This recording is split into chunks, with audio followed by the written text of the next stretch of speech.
नमस्कार, मी अरबाज शेख. मी आता सोलापूरमध्ये नोबल हॉस्पिटलसमोर उभा आहे. पप्पांना 8 दिवस झाला हॅमरेज झाला आहे म्हणून ब्रेन हॅमरेज झाला आहे म्हणून आम्ही त्यांना सोलापूरला ॲडमिट केलं आहे. तर त्यांचा हार्टचा थोडा प्रॉब्लेम झाला म्हणून आम्ही त्यांना नोबेलला शिफ्ट केलं होतं.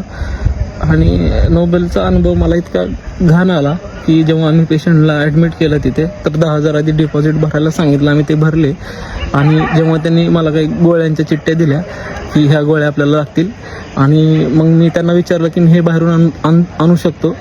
तर त्यांनी सांगितलं की नाही, आमच्या मेडिकलमधूनच तुम्हाला त्या गोळ्या घ्याव्या लागतील. काही इंजेक्शन असतील ते तुम्हाला इथूनच घ्यावं लागतील.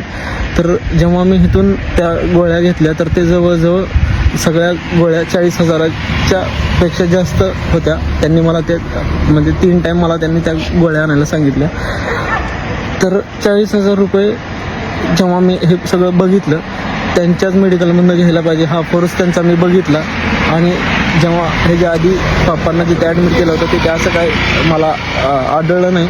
मी त्याच गोळ्या बाहेरून आणायचो तर ते मला जवळजवळ अर्ध्या किमतीत मला मिळत होत्या. जवळजवळ आता 40,000च्या जरी गोळ्या मी बाहेरून जरी घ्यायचा विचार केला असता तरी मला 20,000पर्यंत त्या पडल्या असत्या. पण इथे एवढी लूट होती आहे आणि माझ्या बापाला मला मरताना नाही बघायचं आहे.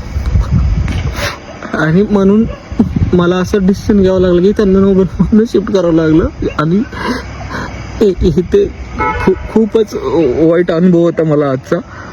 ह्याच्यावर जाणकारांनी ह्याच्यावर काहीतरी मला सांगावं की माझ्या वडिलांना मी कुठे ट्रीटमेंट करायला पाहिजे आणि कसं ट्रीटमेंट करायला पाहिजे मला आता काहीच कळत नाही.